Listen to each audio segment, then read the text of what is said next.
San Antonio Soccer Examiner Chris Hockman here with a wrap-up of week 24 of the MLS season. Hurricane Irene played with the schedule this week with 3 games in the Northeast being postponed, leaving us with Alliance a week. Also a big congratulations to the Seattle Sounders, who beat Monterrey in Monterrey last week, 2 wins in Mexico for the MLS in a week. And beating the champions at their home ground is a huge deal. And this week's action got started on Thursday as Portland hosted Chivas USA in a crucial match in the playoff running. It was Portland who made the most of the early going, Palaza unlucky to be caught offside in the 8th minute. Chivas' Courtois had the first real chance after the quarter hour, only to be denied by a good save from Perkins. As Chivas USA came more into this match, it became a real end-to-end affair, but also a real physical affair. Both teams desperate for a win. Mike Chabala proved a threat for the Timbers with the long throw, and Kennedy, seemingly the only Chivas player defending, made his run for save of the week, saving from point blank of a horse header, keeping Chivas USA on level terms. Chivas USA paid the price for their poor defending right before the break, as Bruno scored a goal with a wonderful header from the corner for a 1-0 lead. The Timbers kept up the pressure, and if not for Kennedy, they could well have been 2. With 20 minutes remaining, Chivas USA started to come back into the match. They were fighting hard for an equaliser, and Chivas threw all they meant for late, Courtois missing a golden opportunity late as Chivas USA lost 1-0. It was a goal fest in Seattle as they demolished the Columbus Crew. The Sounders got things started early, opening the scoring in just the 4th minute. As Nagel opened the scoring, being given too much space, he ran, and his seemingly tame shot was poorly dealt with by the keeper as it went over the line for 1-0. Seattle just kept pushing as the Crew looked a shambles at the back, and they had their second goal just after the quarter hour. After a handball allowed Seattle a penalty, it was slotted home easily by Rosales. It didn't take long for Seattle to make it 3 as Nagel was again left open on the far post. Columbus unable to clear the cross, Nagel scoring with a simple goal for his brace. Columbus' defence was an absolute shambles when they gave up a 4th as poor communication saw Rosales' through ball not dealt with, allowing Mike Fushido to pounce and slot easily past stranded defence and goalkeeper who failed to talk to one another. Seattle headed to the break with a 4-0 lead. There was one brief moment for joy for the Crew as Cunningham broke the MLS goal-scoring record in the 59th minute thanks to a penalty, but Nagel got his hat-trick in the 70th minute, his shot hitting the underside of the bar and crossing the line, and that was the first hat-trick scored in Seattle by a Sounders player. Just 3 minutes later, Josh Gardner scored a superb goal for the Crew, only to turn to the villain just 1 minute after that as he scored an own goal, giving us a final score of Seattle 6, Columbus 2.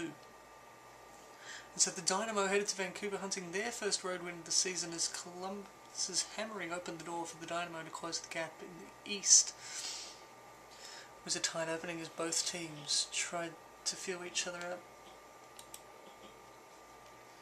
And it was probably Vancouver that started with the better possession, but as Dynamo came into a match, it became a real end-to-end affair, and they came more and more into the match as time went on, controlling possession. But Vancouver had a golden opportunity off a set-piece just before the break, only to be denied by some amazing goalkeeping from Tally Hall, keeping us scoreless. Tally Hall eventually did win the save of the week.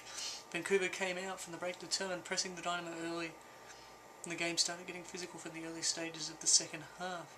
Both sides were really desperate for a win, and it was Vancouver that had the better of the second half. As the half went on, Dynamo did come more and more into the match as Vancouver tied, but it was Vancouver who took the lead as Houston failed to stop the run and left Salinas with too much space. Dynamo again paying the price for poor finishing and poor defending as they lose 1-0 to Vancouver.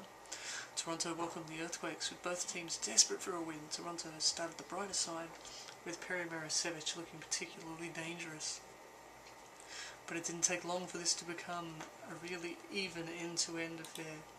It took until just after the half hour as Toronto took the lead, first with Avia first reacts to the loose ball at the edge of the area. He ran and slotted it home to the far post. Toronto continued to push early in the second half, and if not for Joe Cannon, they could well have made this 2. As the match went on, it was San Jose who came more and more into the match, pushing to find an equaliser. This opened up space for Toronto FC to attack into, but they were denied by poor finishing having taken Perry Marisevic off early in the second half. San Jose did finally get their goal for a 1-1 draw.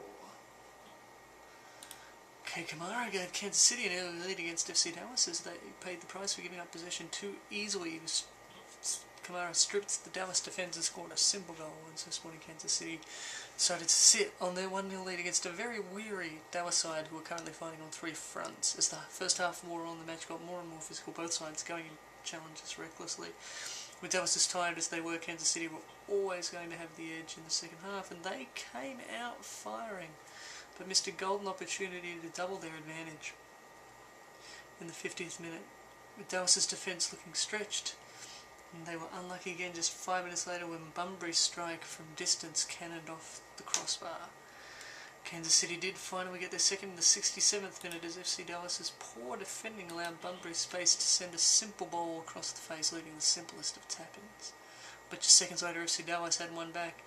Himmler seeming to head in Hernandez's free kick to make it 2-1 with 20 minutes remaining. Although on closer inspection, that one may have gone straight through for a Hernandez goal.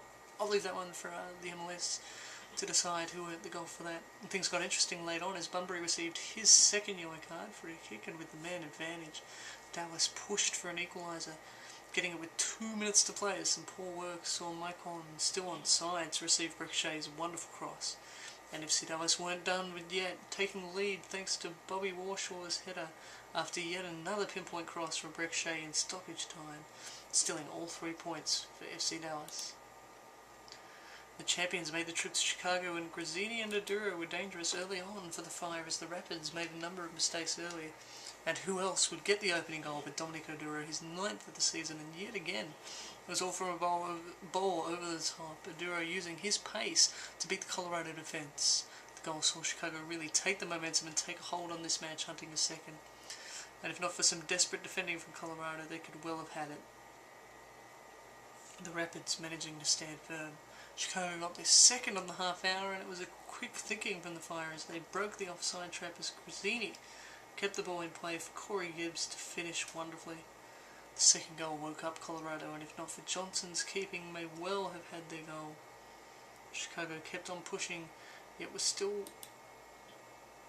responsible at the back. They were keeping their shape well and restricting Colorado, and Mayasi was lucky to escape with just a yellow card in the 67th minute after putting his hands on the throat of Gibbs. A lucky escape given former Adelaide United manager John Cosmina got a 5-game suspension for doing a similar thing to a Melbourne Victory player in Australia's A-League. The Rabbits pushed hard late on, trying to find a consolation in the 88th minute. They thought they found it, only to be denied after Chicago played a wonderful offside trap, earning the Fire a 2-0 win. Real Salt Lake pulled one out of the bag as they managed a determined 1-0 win against Chivas USA in Carson on Saturday. Real Salt Lake took control early, and they had the winner in just the 10th minute. As Ezic's pull-back pass fell straight to Saborio, who easily rounded the keeper. The game changed when Borchers brought down the broker just before the box, earning himself a red card. From there it was all Chivas, but they were still unable to capitalise despite a man advantage for over an hour. Their attack really still lacking that certain something as they slump into the playoff dogfight. And so that's it for week 24. The playoff race is in full swing, but we are no closer to knowing who will be there. It's a busy week for a number of teams with the US Open Cup on, in addition to the CONCACAF Champions League. Not only that, but international co-ops come into play next week as the MLS really gets to the business end of the season. So thank you for tuning in. Don't forget to visit examiner.com, the internet source for the local, and we'll see you next Tuesday with another wrap-up.